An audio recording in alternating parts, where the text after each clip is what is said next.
So we're working on my Gateway GP7-600. It's a Pentium 3 slot 1 board. So you can see about the giant heat sink on it. I'm gonna try to do some cable management real quick here. I have a better ribbon cable for the drives.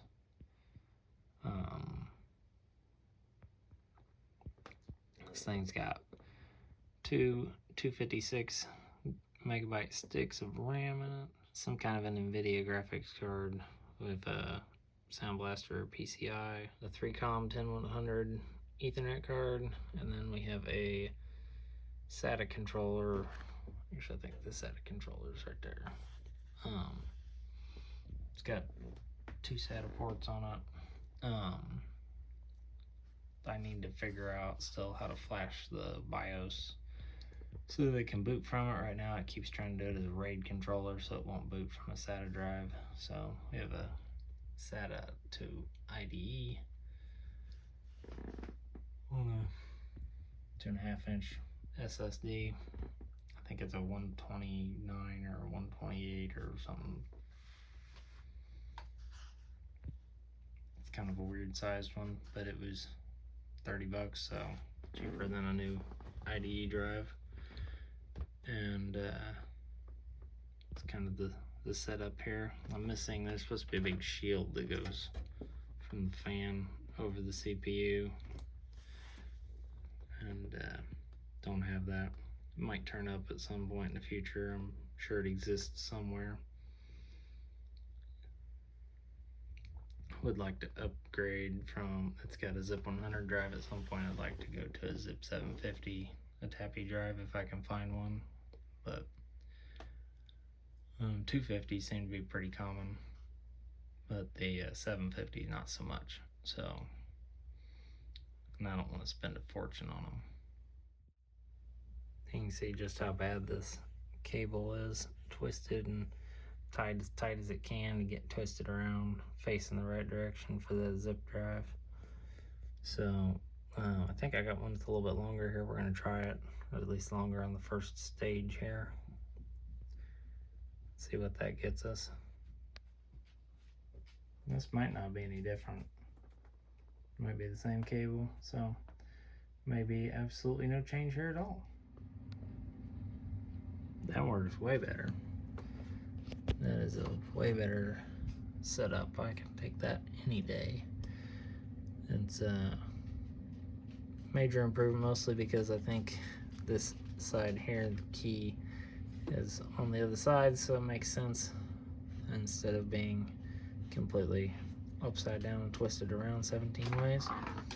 So I'll put some power back on the zip drive here and try to maybe tidy up some more stuff here. We'll be back in action. Okay, so we got those tucked back in there, everything's wired back up. At some point, I'd like to upgrade this. This is a 600 megahertz on a 100 megahertz front side bus. So I would love to, at some point, upgrade this to like an 850, or I think maybe I know there's like a 900 or 950. I don't think I can easily get it to the past the 1000 megahertz, because I don't think I can do the I don't think this board will run 133 front side bus. And at least I haven't found any dip switches or anything that clearly states that. I'm sure there's some way to do it, but if I can ever find a cheap CPU to replace it with, then that's the way we'll try to go. But at the moment, we're gonna keep rocking the 600. It does really good for what we do with it, and especially all the RAM. The RAM's a big help, and the SSD. So let's fire it back up. There we go, all back together.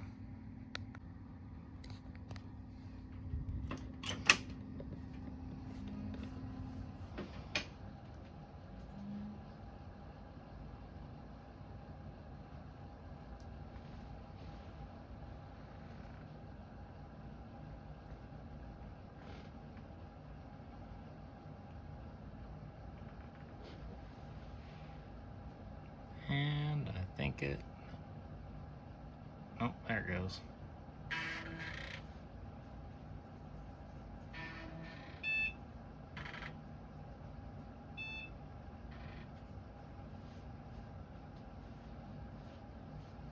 Once I missed it, I keep glancing up at the screen. I didn't see the light flash on the zip drive.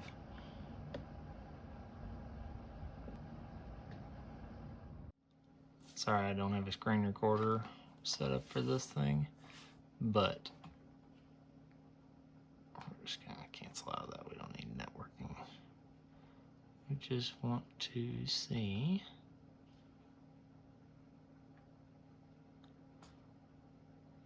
Yep, there's a zip 100 drive.